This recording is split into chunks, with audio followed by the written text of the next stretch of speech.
긴장되기도 하네요. 앞선 회견을 지켜보면서 우리가 서둘러 개혁신당 조기 대선을 준비하는 우리의 자세가 잘못된 게 아니구나라는 생각을 하게 됐습니다. 서슬프르게 정부를 비판하고 억지로 어렵게 겨우겨우 국정을 이끌어가고 있는 권한대행을 또 비판하고 또 다른 탄핵 얘기를 하고, 이런 식으로 좌우의 끊임없는 대결 구도 하에서 작지만 우리 개혁신당이 불가피하게 이루어질 수 있는 조기 대선에 대한 준비를 미리 하는 것이 국민들에게 결코 서두르는 게 아니다라는 느낌을 방금 기자회견을 보면서 느끼게 됐습니다. 그래서 윤석열 대통령의 탄핵 소추가 이루어진 뒤에 지금까지 저희들은 여러 가지 대안을 많이 모색했지만 불가피하게 조기 대선이 벌어질 수밖에 없다는 생각을 하고, 거기에 맞춰서 작은 정당이지만 큰 선거를 미리 준비하는 것이 좋겠다라고 해서 개혁신당에 있을 수 있는 조기 대선의 대선 후보를 미리 선출을 했습니다. 좀 서두른 감이 있지 않나라는 여러 가지 의견도 있었지만, 지난 박근혜 대통령의 탄핵 때 그 당시 기존 정당에서 탄핵이 이루어지기 전에 대선 후보를 정해나가는 과정이 선례가 있었기 때문에 저희들도 그럴 수밖에 없었다라는 불가피한 점을 국민 여러분들에게 설명을 드리고 싶습니다. 그래서 지난주 후보 경선을 실시를 준비를 했습니다. 해서 7,346명의 77,346명의 저희들 당원 전부를 대상으로 해서 투표를 시행했습니다. 물론 그 전에 예비 경선 과정 중에 많은 후보들의 참여를 독려하는 의미로 여러 가지 선거제도를 준비했지만 준비가 부족했던 점도 있어서 단독 후보로 이준석 의원이 출마를 했습니다. 그래서 3월 16일, 3월 17일 양일에 걸쳐서 중앙선거관리위원회 서버를 도움을 받아서 인터넷 찬반 투표를 했습니다. 어제 저녁 6시부로 종료된 찬반 투표 결과를 말씀드리겠습니다. 총 77,364명의 저희 당원 중에서 39,914명이 투표에 참여했습니다. 투표 참가율은 51.59%입니다. 이 중에 찬성은 37,046명으로 찬성 비율은 92.81%이며 반대는 2,868명으로 비율은 7.19%입니다. 찬반 투표 결과 이준석 단독 후보가 51.59% 투표에 92.81% 찬성으로 개혁신당의 21대 대통령 선거의 후보로 선출되었음을 여러분들에게 알려드립니다. 이번 선거 결과에 대해서 저희 선거관리위원회에서 여러 가지 생각들을 많이 하게 됐습니다. 좀 더 많은 후보들이 후보 경선에 참여할 수 있었으면 좋았을 텐데 단독 후보로 나왔다는 점에 대해서 아쉬움도 있고요. 그 다음에 91.81%라고 그러면 이게 개인 정당이구나라는 느낌이 들 수 있어서 또 아쉬움을 가지고 있습니다. 그러나 경선을 준비했던 저희 입장에서는 참여하지 않은 한 48% 정도의 당원들의 뜻에 여러 가지 함의가 있다라는 것도 냉정하게 받아들이고 있습니다. 불가피하게 이루어질 조기 대선에서 이준석 후보는 개혁신당의 후보로서 열심히 국민 여러분들에게 희망을 줄 수 있으리라고 생각합니다. 그러나 이번 경선 과정 중에 투표에 참여하지 않은 48% 당원들의 뜻도 헤아릴 줄 아는 그런 통큰 정치인으로서 조기에 이루어지게 될 미래 대선에서 큰 성과를 이루어낼 수 있기를 바라는 희망과 기대를 말씀드립니다. 이상입니다. 준비하기 전에 사실 저희들이 워낙 작은 정당이고 탄핵을 찬성한다 반대한다가 아니라 탄핵이 불가피하다 그러면 조기 대선이 이루어질 수밖에 없고, 정당으로서 아무리 작은 정당이지만 대선 후보를 내지 못한다는 것은 있을 수 없는 일이다. 그래서 좀 일찍 저희들이 선거 준비를 하게 됐습니다. 당의 뜻이라기보다는 바깥에 있는 저 같은 외부 인사들이 당을 아끼는 마음으로 먼저 아이디어를 냈었고, 당에서도 대선 기획단을 만드는 거에서 도와주셨습니다. 그리고 조기 대선 후보를 선출하는 과정 중에 당내에 너무 조급하다고 얘기하시고 반대 의견을 내신 분도 있지만, 작은 정당으로서는 어쩔 수 없는 피치 못할 일이었다라고 생각을 합니다. 그래서 투표를 예비 후보 경선, 그다음에 본 경선 두 가지 선거를 준비를 하고 룰도 만들어 뒀었는데 단독 후보라서 할 수 없이 그냥 한 번에 후보의 가부를 묻는 그런 투표를 진행할 수밖에 없었습니다. 아쉬운 점이기도 하고 또 함께하지 못했던 다른 생각이 있었던 후보분들에게는 죄송한 마음도 있습니다. 네. 대통령 탄핵 여부 결정되기 전에 대선 후보를 결정하는 상당히 이례적인데요. 네. 그 선재가 탄핵을 기각할 가능성도 아직 남아 있는데 네. 그렇게 되면은 21대 대선이 2달 뒤에 열리든 아니면 2년 뒤에 열리든 이준석 후보가 계속 대선 후보로. 그렇지 않습니다. 예, 이거는 조기 대선이 이루어지게 된다면 이준석 의원이 후보로서 활동을 하는 것이고, 만일에 헌재 판단의 대선 탄핵 소추가 기각이 된다면 정상적으로 이루어질 선거 때는 다시 후보 경선이 있을 겁니다.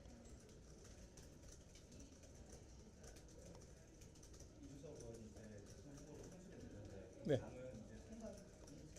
선거리 체제로 넘어가야죠. 네. 선관위에는 선거 대책할 때는 후보는 후보로서 참여를 하겠죠. 예. 당에서는 선거대책 본부를 만들고 총괄선대본부장을 또 모셔와야 되고, 총괄선대본부에서 만들어지는 대선 캠프를 차려야 되겠죠. 탄핵 여부가 결정돼서 시작해야죠. 탄핵 여부가 결정되면 바로 당은 대선 체제로 옮겨가게 될 겁니다.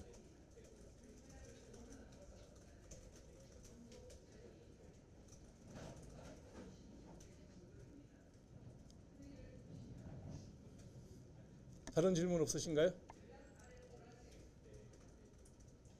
개인 정당으로 비춰질까 좀 아쉬움이 있다 이렇게 말씀해 주셨는데요. 네. 경선 과정 중에 많은 후보들이 참여할 수 있었기를 바랐는데 시간상 촉박했고 그다음에 당선의 가능성이 떨어지기 때문에 아마 참여하지 않았지 않느냐라는 생각을 합니다. 그래서 뭐 여러 가지 예비 경선의 룰도 컷오프 라인을 10%에서 7%에서 낮추고, 그다음에 처음에는 원래 으뜸당원, 다른 당에서는 책임당원이라 그러기도 하고 권리당원이라고도 하죠. 당비를 낸 당원들에게만 투표권을 주자 그랬는데, 그것도 저희들이 이제 일반 당원, 그러니까 당에 당적을 둔 모든 분들한테는 투표권을 똑같이 나누자 그래서 그렇게 하고, 뭐 여러 가지 문호 개방을 했음에도 불구하고 기간이 촉박하고 해서 단독 출마가 된 거에 대해서는 개인 정당, 1인 정당으로 비춰질 수 있는 그런 요인들도 있겠다, 아쉽다라는 느낌은 선거를 준비하는 입장에서는 좀 있었죠. 이재명 대표의 독주 체제가 되게 강화되고 있는데, 네. 그래서 이런 새끼가 당내 모두도 어려운 상황인데, 허나 대표님하고 당 내부 갈등도 있어서 여러 가지 좀 어려운 상황인 것 같은데, 허나 대표님하고 화해 같은 걸 해야 되는 거예요. 그게 마치 이준석 의원이 갖고 있는 그 외부에 비치는 정치적인 역량의 한계가 아닌가라는 생각, 저도 안타까움으로 봤습니다. 허은하 대표도 개인적으로 제가 친분이 있고 잘 알고 있지만 어떤 이유로 그 내분이 벌어지게 된지는 저는 이제 내용은 잘 모르죠. 정치 현황에 내가 직접 개입하고 있지 않기 때문에. 그래서 아마 대선을 치르게 되는 과정 중에 다 이제 대선 후보는 본인의 모든 것에 그 역량을 총발휘해서 안고 가고 품고 가고 같이 가야 되는 모습을 기대하고 있습니다. 그래야 되고 또 그렇게 해야만 같은 사람들끼리 한 당에 모였던 사람들이 같이 갈 수 있는 그런 노력은 당연히 이준석 후보가 해야 되겠죠. 네. 가능하리라고 봅니다.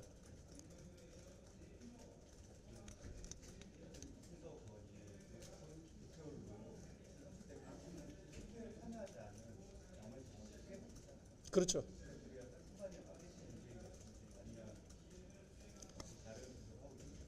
이제 책임 당원, 우리는 어떤 당원이라 하는데 당비를 내시지 않은 분들이 절반이고 전체 7만 7천 명 중에 한 2만 5천 명이 어떤 당원이고 나머지 5만 명 가까이가 일반 당원인데, 이제 이번 가부 투표는 모든 당원들에게 물었기 때문에 한 표를 물어봤기 때문에 50% 참여율이면 아마 어떤 당원에는 윤석 후보를 지지하는 분들이 많았겠죠, 당원 내에서.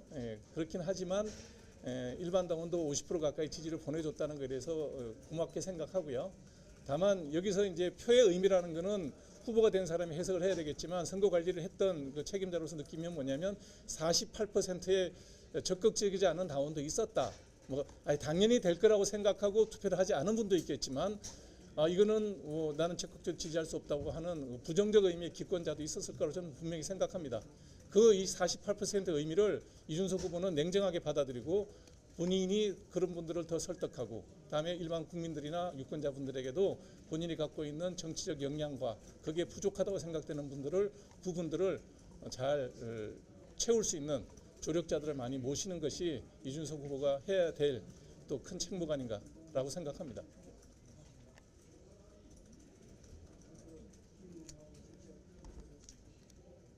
또 다른 질문. 네. 네. 관련해서 이준석 의원님 어쨌든 이 입장 발표할지에 대해서 논의하신 게좀 있으세요? 선거관리위원회에서는 전혀 그런 컨택이 없었기 때문에 본인이 오늘 공식적으로 우리 선거관리위원회에서 당의 후보로 당선됐다는 것을 알려주면 통보를 보내는 걸로 그다음에 정책 일정은 윤석 후보가 알아서 잘 하겠죠. 사실은 그런 거에 대해서는 개인적인 연락이 없습니다.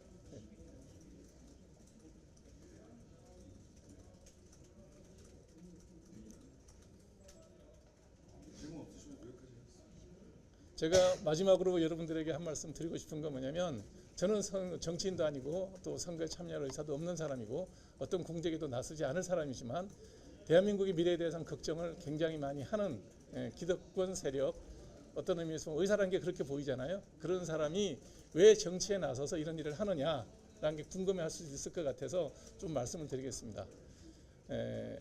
조금 전에 먼저 있었던 민주당의 그 기자회견 내용을 보면서 보통 사람이 보통의 생각을 가진 사람들이 정치에 관심을 가질 필요가 있다는 생각을 또 하게 됩니다.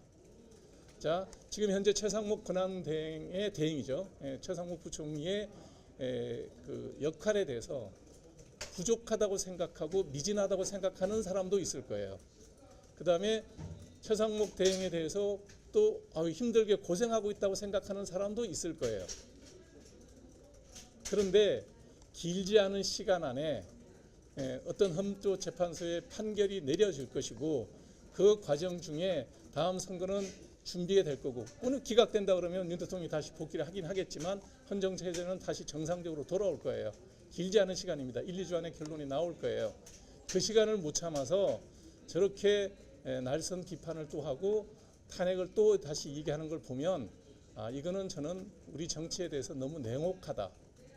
어려운 입장에서 우리나라가 미국에서 어떤 대접을 받고 있고 우리나라가 핵 안전 문제에 대해서 감시 대상 국가가 되고 있는 것을 2달이나 모르는 상황이 왜 벌어졌겠습니까? 거기에 대해서 일말의 책임도 느끼지 않고 일방적으로 권한 대행만 비판하고 탄핵을 또 입에 올리는 사람들을 보면 보통 사람이 일상적으로 현재 최상목 권한 대행을 보면 어떤 느낌을 가져야 될까요?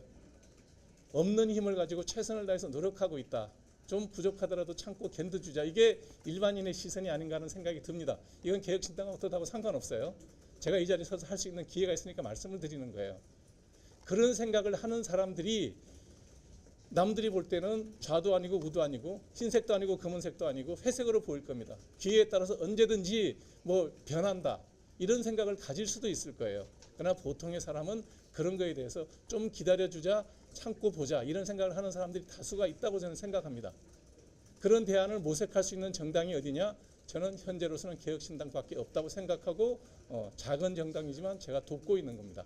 물론 제 도움이 개혁신당에 큰 도움이 될지 아니면 마이너스가 될지 그건 저는 모르겠어요. 그러나 이런 생각을 하는 보통 사람들이 보통의 시선으로 어느 정도의 여유를 가지고 날선 비판보다는 품고 같이 가는 그리고 국익을 앞세울 수 있는 그런 정당의 기본 밑바탕이 개혁신당에 있다고 믿습니다. 물론 우리 당의 후보가 된 이준석 후보가 그 일을 잘 해낼 수 있으리라는 믿음도 가지고 있습니다. 그래서 제가 이런 부족한 능력을 가지고 공당의 선거관리위원회 위원장이라는 중책을 맡아서 짧지만 좋은 결과를 여러분들에게 보여드릴 수 있어서 기쁘다고 생각하고요. 여러분들도 이번 기회에 보다 좀 중도적이고 안정적인 사람들에 대한 시선을 좀 많이 가져주시고 애정도 보여주시고 지지도 해달라는 부탁을 드리면서 회견 마치겠습니다. 함께해 주셔서 고맙습니다.